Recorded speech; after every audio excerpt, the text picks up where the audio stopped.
दोस्तों, आज के इस वीडियो में हम डिस्कस करने वाले हैं पीआईएल के बारे में। कैसे पीआईएल ऑनलाइन फाइल की जाती है, पीआईएल को कौन फाइल कर सकता है, कहां फाइल की जा सकती है, पीआईएल फाइल करने के लिए कितनी फीस लगती है, पीआईएल फाइल करने का तरीका क्या है, पीआईएल का निर्णय आने में कितना समय लगता है, यही सब हम पॉइंट्स आज इस वीडियो में स्टेप बाय स्टेप डिस्कस करने वाले हैं। तो वीडियो काफी इंपॉर्टेंट होने वाली है, वीडियो में एंड तक बने रहिएगा। बढ़ते हैं वीडियो की ओर।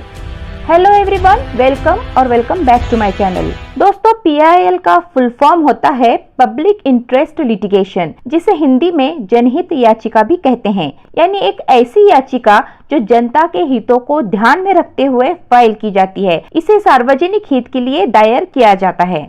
अगर किसी व्यक्ति को उसके बुनियादी अधिकार नहीं मिल रहे हैं, या किसी व्यक्ति के फंडामेंटल राइट्स का उल्लंघन हो रहा है, या किसी विशेष समुदाय के साथ अन्याय हो रहा है, या फिर किसी वजह से आम जनता को परेशानी हो रही है, इन सभी स्थितियों में पीआईएल फाइल की जा सकती है। इस याचिका को ऑनलाइन सुप्रीम कोर्ट में फाइल की जा सकती है या फिर हाई कोर्ट में फाइल की जा सकती है। दोस्तों, आपके जानकारी के लिए ये बता दें कि ये जो पीआईएल का कॉन्सेप्ट है, ये इंडियन कॉन्स्टिट्यूशन में किसी भी आर्टिकल में नहीं दिया गया है। इस पीआईएल के कॉन्सेप्ट को अमेरिका से लिया गया है। इसे इंडिया में जस्टिस पीएन भागवती द्वारा डेवलप किया गया है।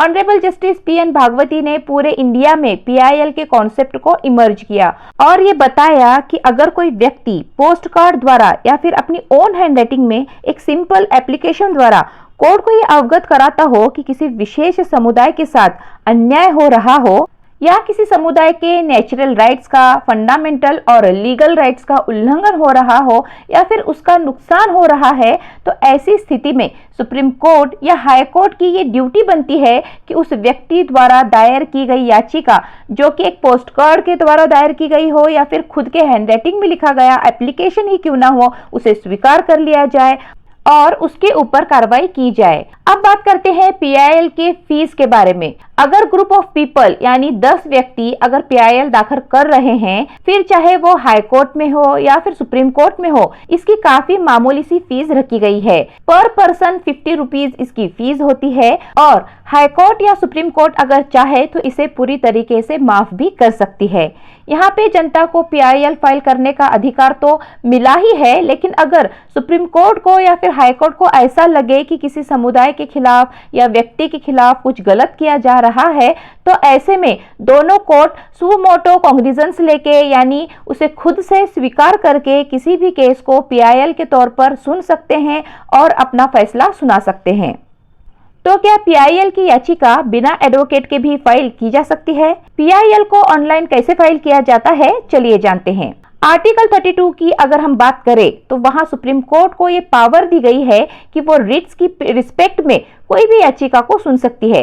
दोस्तों, आपकी जानकारी के लिए ये बता दूं कि हमारे इंडियन कॉन्स्टिट्यूशन में 5 तरह की रिट्स बताई गई हैं, जिसकी एक डिटेल वीडियो हमारे इस चैनल पे अवेलेबल है। आप उसे भी चेकआउट कर सकते हैं, लिंक आपको डिस्क्रिप्शन में प्रोवाइड किया जाएगा। आर्टिकल 32 के तहत सुप्रीम कोर्ट किसी भी व्यक्ति के जनहित याचिका को स्वीकार करके अपनी सुनवाई कर सकती है।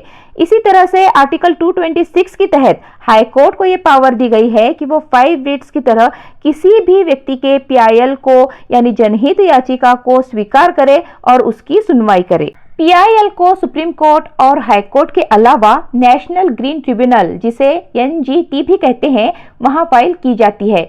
और अगर कोई भी व्यक्ति बिना किसी वकील के अपनी याचिका एप्लीकेशन के रूप में अगर दायर करना चाहता है तो वो भी कर सकता है।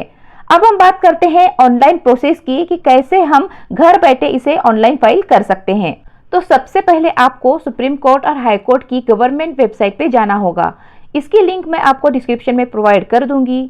जैसे ही आप लिंक को ओपन करेंगे, उसके राइट कॉर्नर पे आपको ई फाइलिंग का टैब देखने को मिलेगा। जैसे ही आप ई फाइलिंग टैब पे जाओगे, आपको पिटिशनर इन पर्सन और एओआर नंबर का ऑप्शन दिखाई देगा। यानी अगर आप इन पर्सन यानी पर्सनली पीआईएल फाइल करना चाह रहे हो, या फिर एओआर यानी सुप्रीम कोर्ट के अधिवक्ता के थ्रू फाइल करना चाह रहे हो, तो ये ऑप्शन आपको दोनों भी दिखाई देंगे। वहां पे दोनों ऑप्शंस होंगे। जैसे ही आप अपना ऑप्शन चुनेंगे तो आपको जनहित याचिका का कॉलम ओपन होगा, जिसमें आपको अपनी सारी समस्या लिखनी होगी। अगर आप अपनी याचिका को AOR के थ्रू फाइल कर रहे हो, यानी सुप्रीम कोर्ट के एडवोकेट के थ्रू फाइल कर रहे हो, तो आपको AOR का रजिस्ट्रेशन नंबर प्रोवाइड करना होगा। और अगर आप पर्सनली इसे इन पर्सन के ऑप्शन से भरना चाह रहे हो तो इसकी बेसिक इंफॉर्मेशन आपको फिलअप करनी होगी, जैसे कि कितने लोग PIL को लेकर आ रहे हैं, उनका रिप्रेजेंटेटिव का नाम, अपना नाम, सभी व्यक्तियों के नाम इसमें भरना होता है। अपना address, district name, state name, mobile number, Aadhaar number और ईमेल एड्रेस भी आपको यहाँ पे देना होगा। इस तरह से आप अपनी याचिका को पूरी तरह से डिटेल इसमें भर के अपलोड कर सकते हैं। इसमें 20 MB से छोटी फाइल आपकी होनी मैंडेटरी है। यहाँ पे इसका साइज मेंशन किया गया है। 20 MB से ज़्यादा बड़ी आप फाइल नहीं बना सकते हैं। अगर आपकी फाइल 20 MB से ज़्यादा बन रही है तो उसको आप 2 हिस्सों में कट करके फिर आप इसको अपलोड कर सकते हो। अब सवाल ये है कि इसमें कितना समय लगेगा। तो दोस्तों, इसमें कोई समय प्रॉपर निश्चित नहीं किया गया है। अगर मामला किसी मानव अधिकार से संबंधित है या फिर जान माल से संबंधित है तो ऐसे में कोर्ट की कोशिश होती है कि वे जल्द से जल्द इसकी सुनवाई करे, लेकिन इसमें कई साल भी लग सकते हैं और ऐसा भी हो सकता है कि आपकी याचिका को रिजेक्ट भी किया जा सकता है। तो ये टोटली कोर्ट के ऊपर डिपेंड होता है, क्योंकि अगर कोर्ट को ऐसा लगता है कि आपकी याचिका से कोर्ट का समय बर्बाद हो रहा है या फिर इसमें आपका कोई व्यक्तिगत लाभ छुपा हुआ है, तो ऐसे केस में कोर्ट आपकी याचिका को खारिज भी कर सकती है और आपके ऊपर जुर्माना भी लगाया जा सकता है, क्योंकि कोर्ट का समय आपने बर्बाद कर लिया है। क्योंकि दोस्तों, PIL की बाढ़ सी आ गई है। कई लोग इसका मिसयूज भी करते हैं। अगर आप अपने पर्सनल इंटरेस्ट के लिए या फिर राजनीतिक लाभ के लिए लोग गलत जनहित याचिका दाखिल कर रहे हैं, इसलिए इसे खारिज किया जा सकता है और जुर्माना भी इस पे लगाया जा सकता है। दोस्तों, जनहित याचिका से काफ़ी राहत मिली है लोगों को, जनता को, ऐसे जैसे कि चाइल्ड लेबर के केसेस में या फिर मानव अधिकार के केसेस में, शिक्षा, चुनाव, राजनीतिक क्षेत्र में जनहित याचिकाओं से राहत मिली है और समाज में काफ़ी परिवर्तन भी आया है। तो दोस्तों, ये था PIL के ऊपर कंप्लीट वीडियो। आई होप आपको ये वीडियो इन्फॉर्मेटिव लगा होगा। वीडियो अगर अच्छी लगी है तो इसे लाइक कीजिए। चैनल पर अगर नए हैं तो चैनल को सब्सक्राइब भी जरूर कीजिएगा। मिलते हैं ऐसे नॉलेजेबल और इन्फॉर्मेटिव वीडियोस के साथ। तब तक के लिए stay healthy, stay happy, bye bye.